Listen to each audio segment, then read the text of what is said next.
my goodness, sex talk today. Yeah, it goes down in the bedroom. It goes down in the bedroom or the living room if you wanted to go down there too. The shower if you're brave. The shower if you're still young and you want to experience that because shower sex sucks. Yeah. It's dangerous now. I have no experience with shower sex, but I've heard it seems inconvenient and like dangerous. There's a few places that are definitely inconvenient. People try to make the car sex a fun thing. Car sex sucks too, people. Yeah, once you're over the age of 18 and you can't bend your body like that anymore. All right, so this is round 3 of some questions. We're talking about sex health and how you were introduced to sex, what sex was like for you when you grew older, because a lot of people tend to make mistakes. That's what this show is surrounding today. And I really thank you guys for being here and doing this with us. Seriously, thank you so much. Anytime, Absolutely. So round 3 of questions. These are going to be fun ones, and I would love to hear all aspects. So the first question is, if you had a traumatic experience, how did you rise above it? And I'll go first with this situation. I didn't have a traumatic experience.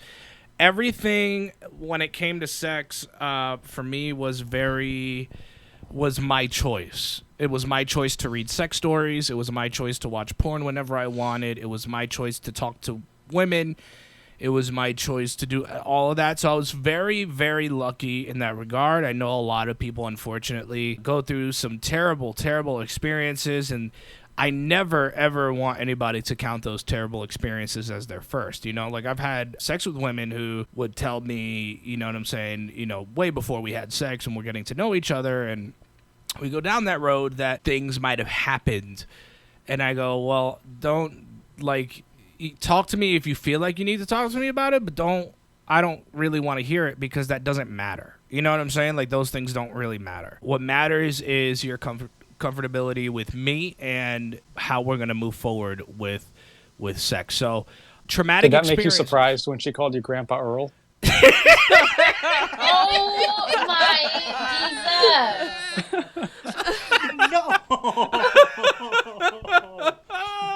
Jesus! First time I was called daddy, I was like, I know what happened. Dude,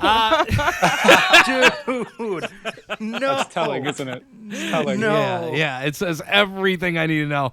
Honey, traumatic experiences for you. How did you rise above it? So, geez. I had 2, but I'll talk about this one specifically. It was very indirect. But it wasn't so much a traumatic sexual experience as it was a traumatic introduction. My grandfather's wife would always tell me that because of my disability, no one would ever want me, or that all I would be good for is laying on my back. And shout out to the starfish. All right, Patrick, get your shit off.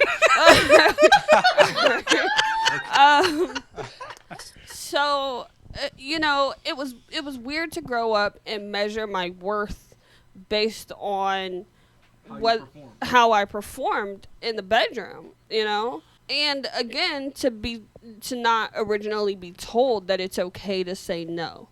So when someone took that choice away from me, the choice of saying yes or saying no, it wasn't so much overcoming the experience, because that wasn't the part that was hard. It was building myself back up and acknowledging that it wasn't me and that it wasn't my fault. And I think that when people get into these situations where their choices are taken and you don't get the opportunity to say no, or you say no and they don't listen, then it becomes a problem, especially, you know, the statistics of persons with disabilities who experience sexual trauma is unfortunately so high. Mm-hmm. And when you grow up in a place where you don't feel comfortable going to someone and telling them, luckily I was in a place where I could go to my mom and I could tell her, and we were able to handle it, but it was still treated as if it was my shame. Like, I wasn't allowed to tell my grandma. I wasn't allowed to tell my family. So even though I told my mom, she still treated it like it was my shame. And that was the part that was hard for me. So it wasn't, what happened. And it was that I felt like it was my fault. Yeah, that's unfortunate. That is a common thing, especially as you said in situations of people with disabilities. I think that's a big thing. Precious, let us know your situation. Did you have any traumatic experiences, and if you did, how you rose above it? And remember, these questions are very much so open ended. You can decide to opt out if it's obviously too much to talk about. So I didn't really necessarily have any traumatic sexual experiences. I think that the mindset was really something around sexual experiences that I wasn't really taught. You know, it was the whole like make sure you care about this person, make sure they care about you. But I was never taught how to vocalize what worked and what didn't. I didn't feel like I had the option to say, no, I don't like this or I don't want that until it got to a point where, like, I had to realize the hard way, like, this isn't working. This isn't going to work. I can say no to this. I can, this isn't. But I had issues speaking up in general when I was younger. And it's something I've had a lot of growth in. So that kind of played in that realm. Like, not feeling like I had a voice or that I could say no, because if I said no, then it meant that I was, not desirable or not performing well enough, or like it was almost tied to how good of a partner I was. Yeah, and this is exactly why I wanted to hit on the women first on this conversation, because that's an unfortunate thing for women. Like, men don't really have to deal with that. Men don't have to deal with, do you necessarily have a choice? Even though you do, and you have the opportunity to say what you want, what you're willing to do, what you're willing to stay away from, that's not really, like, reinforced for teenage boys. Michael, I know you said you had an emotional traumatic experience. You want to share that with us? Yeah. So basically, to kind of give you somewhat of a short version of this, so I've had an experience with one relationship that was, ended up being just manipulative and stuff like that. And like when you're 15, 16, you don't really know what you're doing. And I let it drag on a lot longer than it should have. And then after that, I met this girl who, I wanted to date her. I really did like her, but the whole thing goes like she was always with someone, and she was with someone who was abusive. And we went back and forth for quite a while, like, we'd get into arguments and stuff like that. But our final argument that we had on this whole topic was, she broke up with someone, and all she would say was like, oh, I just need some time alone. I just need this, and that. I'm like, okay, good. Like, I'd just say, okay, good. I want what's best for you because I'm your friend and I care about you. And then, like, a month later, she's like, so I'm dating this guy from Texas. I'm like, Yep. What? Yeah. No. And I got, like, I'm like, is this not getting through to you? Like, all the times I've had to sit with you on the phone while you're crying You were about let a on breakup, and put I'm in the like, friend zone.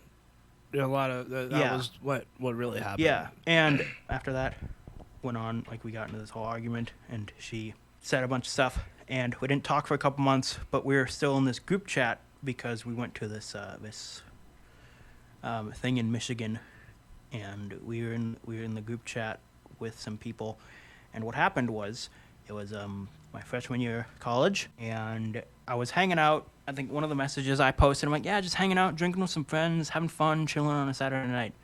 Her next message was, so, yeah, cool. And out of nowhere, she's like, oh, I bet you like to basically get girls drunk and force them to have sex with you.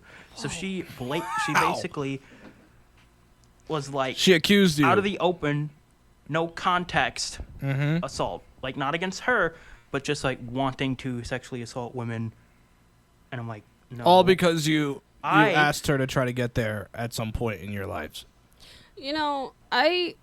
As much as it was difficult being a teenage girl, I, have 4 brothers, and I couldn't imagine being a teenage boy either when it comes to sex and intimacy, because it's like, girls, we deal with the can we say no, and, how can we express ourselves, and are we going to be willing? Teenage boys deal with the, aspect of, can I be kind to her? And, can I show that I care without being manipulated or friend zoned because I'm ultimately a really good guy who wants the best for this person. And so I couldn't imagine being a teenage boy at that time. The thing is, what I hear and what I've heard from friends and from other people, and I know this probably isn't the right advice, there's a whole thing that says, oh, nice guys finish last. And I never got that phrase because, like, I say, oh, like, I think, oh, I'm a pretty good guy. But the problem is I hear, oh, you can't treat girls nicely. I'm like, that's probably wrong. But, like, I don't really know. I never got that. My biggest concern of being accused, was her telling my university, because I knew she would have taken it that far if she had the mind to. They don't know me. They don't know what I've done in the past. So I thought she could have. But that's a legitimate fear, though. There are women out here. I know a girl who, I'm not friends with her anymore because of this, but she falsely accused someone of sexual assault. And that can ruin it. Not only can it ruin lives for guys, but it can affect those of us who have been victimized, because then we speak up and we're not believed. But I've been in situations where I've known people who were falsely accused. I know a guy who got a college scholarship. He was going to study medicine, and his entire life was ruined because he was accused of rape, and it was false. Yeah, and it's a weird thing, right? Because there how do you play that? How do you figure out the right way to be? I wasn't shitty to women, and I was honestly a confidant for women. A lot of women liked to talk to me. So what made its rounds was rumors about me being a player. I talked to a lot of women. He lures a lot of women in and all this stuff like that. Where it was like when guys are just automatically going for the sex topic or the, how can they get that girl naked or how can they get with her? Where for me, over time, when I talk to these women, they're like, oh, wow, like I trust you. So I would feel comfortable with having sex with you.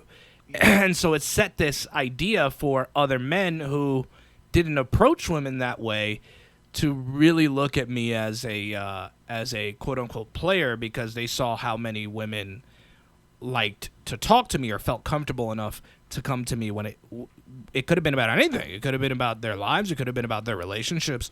Yeah. And then it just went down that road. Shane, we'll go to you for this one. Traumatic experiences and how you rose above it, bro. This ties into what you mentioned being the second question about virginity. So do you want me to answer both questions in Let's one? do it. Let's get into go it. for it. Okay. What is the second question? I want to make sure I cover everything. The second question is, how old were you when you lost your virginity? Oh, that's an easy That's all. question. It's pretty easy. Yeah. So I was 15 when I lost my virginity, and that's about the most traumatic experience that happened to me, because it was my choice. I could have said no, and actually I actually did initially, and I felt I can't think of a more respectful way to phrase it, but I felt guilt tripped by that. And so it was then my choice to, stick to it and figure out how I was going to deal with the aftermath of that, and whatever was going to go around the rumor mill because I said no, and I was a 15-year-old boy, and what the hell is wrong with me? Or bite the bullet and fuck. So I went with the second option. Right. I was like, well, this isn't worth it, and I didn't have the confidence to weather whatever was going to come at me. In those kind of moments, especially I notice when it comes to sex, a lot of people automatically jump to the worst that could happen. Mm-hmm. And it's just what we assume to be the outcome of stuff. We always just assume it'll be the worst that happen. And so in all honesty, it wasn't the context I wanted to lose my virginity to. I don't know what would have happened if I said no. I thought it was funny when Michelle was mentioning earlier, like, that you weren't able to you weren't able to tell your family, and I had the opposite problem. I had no intention whatsoever of telling my family that I had had sex. No intention at all. That choice was taken away from me because after the first time, I was like, well, losing your virginity was supposed to be special. But now that I lost it, I'm gonna go fucking nuts. Like, let's go. Yeah, all dude. in. So You just it's like, open the door.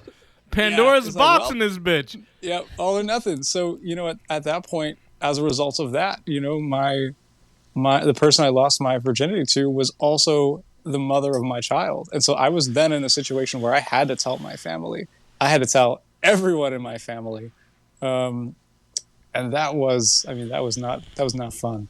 Trying to think, I spent hours trying to come up with creative ways, like, how can I do this and it not be really awkward and weird? And I realized that there is not a way. There is no outcome where it was not an awkward or weird conversation. I got my And I child's did mother that pregnant 3 or at 4 21, times. and I still was afraid. Like, I wasn't man. even a teenager anymore, and I waited understand that. months before Oh, I yeah. told my mom. I'm like, my heart was pumping out of my chest. There's yeah. just this fear because of exactly Yes. what it is. I totally agree with Yep. you, but it's I can't imagine having to tell your mom or your parents as a teenager, because I was 21 when I had to do it, and I had that same fucking fear. I had it. Yep. I was feel that. 15 years old. I've never known a terror like that. Like, it wasn't even anxiety at that point. Like, I was I was shaking. It's legitimate I was fear, bro. sweaty. I did not Yeah. know. I didn't know. I genuinely, because going back to that what's the worst that could happen question, I didn't know, rationally.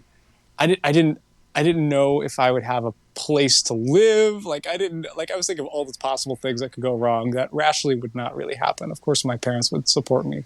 But, I didn't know if I'd be able to spend time with the girl. I didn't know how I would take care of the kid. And I was 15. Everybody expected me to drop out.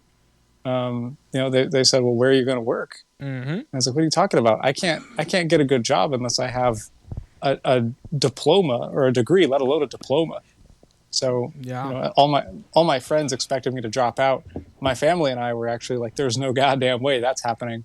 After that initial set of shitty conversations that were really difficult, things tied themselves together and worked out really well. Yeah, I love that. I love to hear that. Let's do it. Let's go around the room. Yeah. When did you lose your virginity? Now, Michael, I'll focus on you because I know that you've pretty much alluded to the fact that you haven't yet. Yeah. And so my question for you is, like, is that a focus now for you? Like, is that something that you feel you have to do sometime very soon? Because it goes back to what we were talking about. I think it was off. I don't think we were talking about it on the air, but, Michelle was talking about, like, the 40-year-old virgin and how people were shaming. And sure, it's a movie, but the fact is that happens. That happens. Also, Michael, if you can answer this for us, what is your motivation to wait? Because that's what I'm always curious about. People who wait until later in life, what keeps you motivated? What makes you stick to the fact, like, I'm not ready, and when I'm ready, I'll do it? Yeah. So I'll answer that first. My motivation to wait is actually kind of like, it's either because, like, that's the one thing that's eluded me my whole life is, like, either dating and relationships and just not being able to make anything work.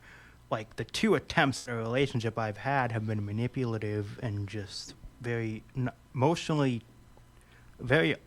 taxing.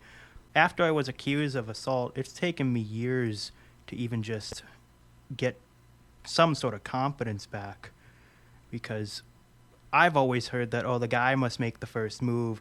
And if I'm alone with a girl and, like, if things are going well, or not really things are going well, but I'm like, I kind of like this girl. I kind of want to see if something will happen. I will never make a move because I'm so scared of what she could say or what could happen, or, like... Is losing your virginity at this moment, since you haven't, and you hang around people who talk about, have losing their virginity, having to have losing their virginity at a young age, is that something that you're focused on? Is that a like a focus for you? Is that something you want to do, and you're just waiting for the moment now? Yes and no. It's kind of like me. I'm more focused on kind of like the relationship side of it. Like, I don't want sex just for sex. I actually want to like meet someone and have a really good connection. And if sex comes out of that, that's great.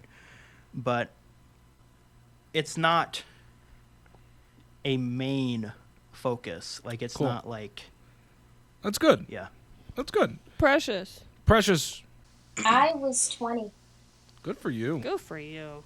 I respect that so much. I was 13. However, I didn't have sex again after that. I'll say I was 13 and it was 100% my choice. It's one of my very, very close guy friends. And I was on vacation with his family. It was really sweet. His dad ended up getting stationed in Guam. And so it was like our last vacation. And so we agreed to lose our virginities to each other. And it was really sweet. But at that time, I also knew I wasn't going to have sex again. Like, I was like, this is what sex is. It's not great. So so then I didn't have sex again until I was 16. So I had sex, and then I waited because I was like, this isn't that great. Whatever. It lasted like 3 seconds. Like, I mean, it was bad. My hymen didn't even tear. Like, it was not. That's tough. So you had a second virginity experience at 16. Yeah, If you're a woman, does that? Because I've heard a couple times like that is a thing that could happen, but it's not supposed like, to. The hymen tearing isn't necessarily an indicator of sexual activity, because that's also a huge issue where, like, I don't know if y'all heard about this, but the whole like T.I. saying that he had his daughter's hymen checked every year to make sure. So like, it's not like it happens because it's this like tissue that's there, and obviously when you insert or penetrate that area, it breaks. But it can also tear for other reasons, and some people don't have it. Sometimes it tears before sex. Sometimes it tears putting in tampons when girls hit their period, riding bikes, bicycles, horseback. So I feel so dumb for asking this question, but does it ever? Don't feel dumb. Does it heal? Like, no, it's just a piece of tissue that tears. It doesn't heal. It doesn't heal, but that's actually a good question to ask, because there are people, who will go and they will have surgery to have their hymen sewn up, and they'll call it like their re-virginity. There are women who lose their virginity young, and then they go have their hymen sealed, and then they get married, and then they allow for their husband to break their hymen. And that's like a really common process. Wow, I've never heard that. That's crazy. Yeah. Wow. So, I've never heard so of that. no, it doesn't heal, but there are people who, Sounds try to painful. have new virginity. I I can't imagine going to my doctor and be like, yo, doctor, I want to be a born again virgin. Yeah. Can you fix Like- this? They'd be like, also, yeah, It's like for, baptism $100. for your vagina. Spring. Like, it just sounds like an unpleasant experience, because like if you have a piece of tissue like sewn up again just to break, I'm like, that doesn't sound.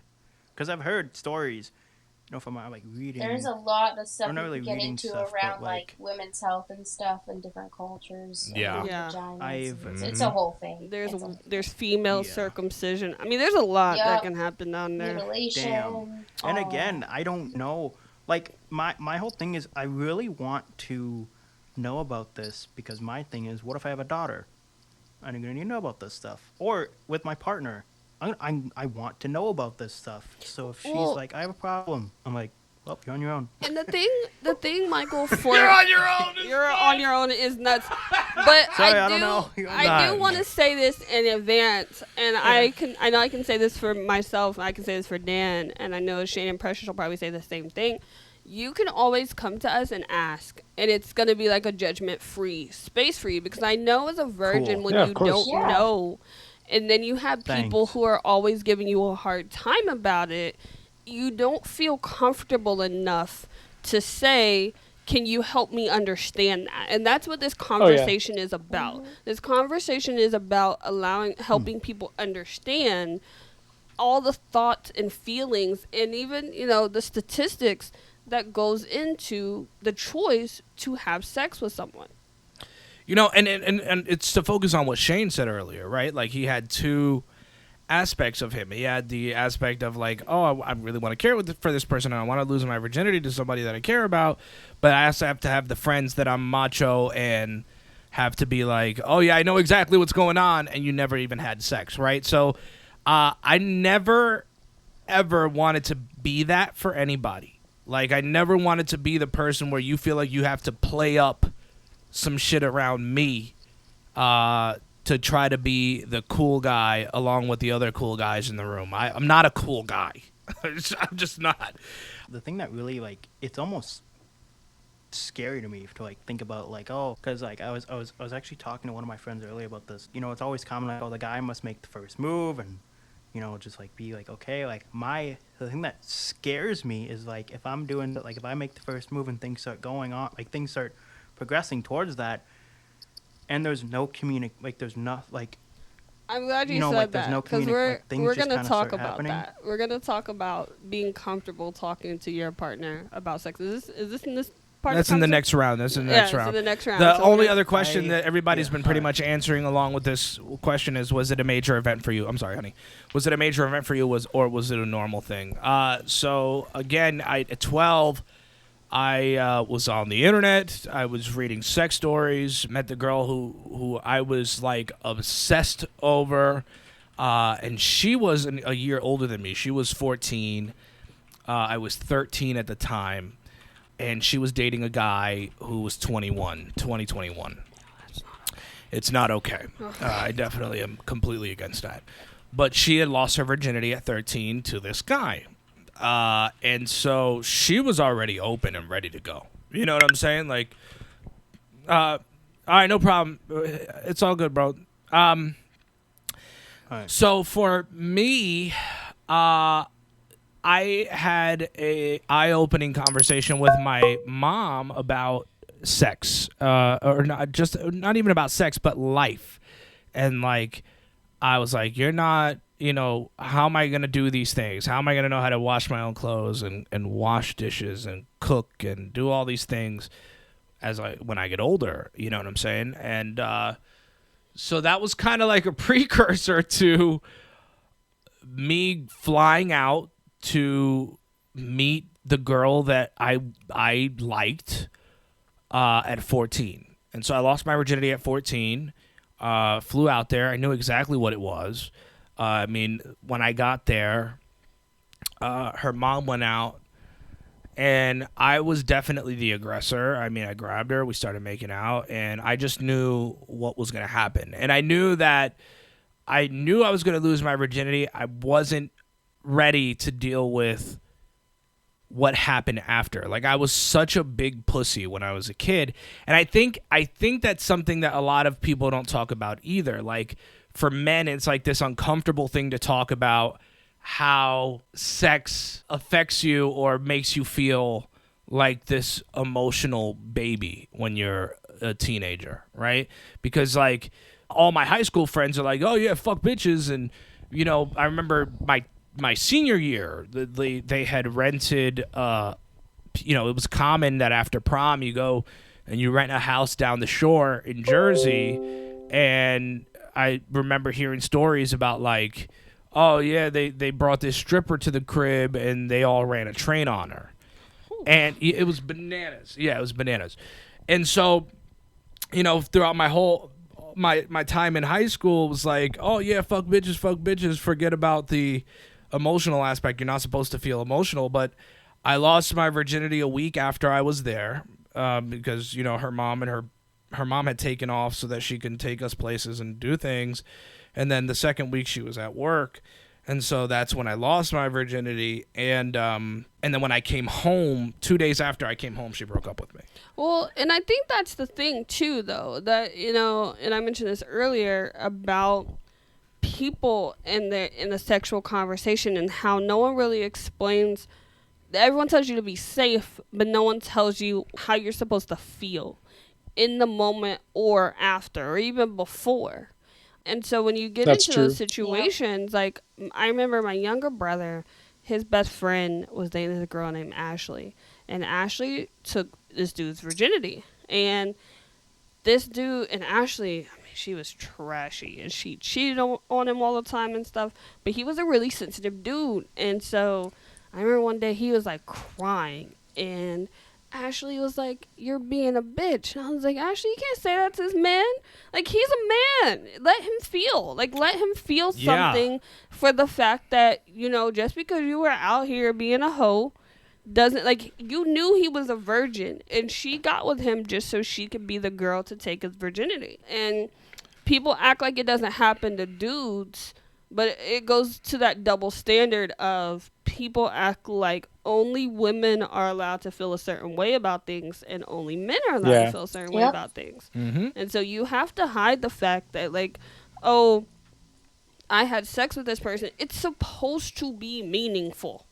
Yeah. You're not, like, you're Yep. supposed to feel something. It's not an exchange. It's not some prostitute you met on the corner. You didn't pay her. It wasn't a business transaction. You cared enough to lay with this person and, Yeah. and have that Right. happen. And I think that that's unfortunately a thing that a lot of dudes had to deal with, because even after that, you know what I'm saying? My boys would be like, "Yo, let's go out, let's get some bitches," and I never was that guy. I never was like the guy who was just gonna be like bring a chick home, bang her, or whatever. And not to say that I wasn't going to have situations where I wasn't going to have, like, casual sex, but I wasn't going to have casual sex that was just, like, pump and dump. You get what I'm saying? Like, like, I was going to know you. If we were going to have casual sex, it's because we talked about it, we set it up. It was a thing that you agreed to, I agreed to. But, a lot of my boys were just like, "Man, fuck that shit. Don't stop being emotional." And so I think that's a lot of things that's a thing that guys have to deal with, too, at a younger age. Because I even say it now in a sad way, that if I knew what I knew now, like as far as how to talk to women, as far as how to get them interested, and for us to lead down that road to sex, I would have been a whole hoe out here, legit. When I was a teenager, I would have been, and a lot of that is confidence, right? Like, you don't have especially when I lost my virginity to the girl, and I came home from visiting her after 2 weeks, and she broke up with me right away. And I remember a couple months later, there was this Dominican chick who was trying to get me to fuck her. Like, her mom was, it was bananas. Her mom was like a nudist and shit. She would like walk around the house naked and all that. And, but this girl, she wanted to have sex with me. And I also, being this blind kid who definitely, you know what I'm saying, busted super quick when I lost my virginity and all that stuff, like, I didn't have the confidence sexually at that age either. So this is like October, November, and she has me at the house. She's trying to get me to fuck her. But I also had this thing where I just entered high school, and I go, if she's the only girl I have sex with in high school, she can talk about it. You get what I'm saying? Like, there's this pressure of like, Yep. he's the only blind guy in this school, and I had sex with the only blind guy, and he was fucking terrible.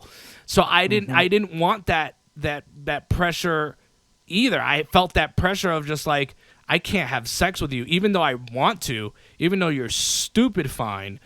I can't do it because you're gonna be the only girl that has sex with me in high school, and it's gonna get around. It's gonna get around that not only did you have sex with the blind guy, but he was not good in bed. And the thing that, the last thing that we can say on this about having sex as teenagers, ultimately, one of the things that I know now that I wish I knew at that time in my life is I didn't know who I was. So as a teenager, you're still trying to figure out who you are.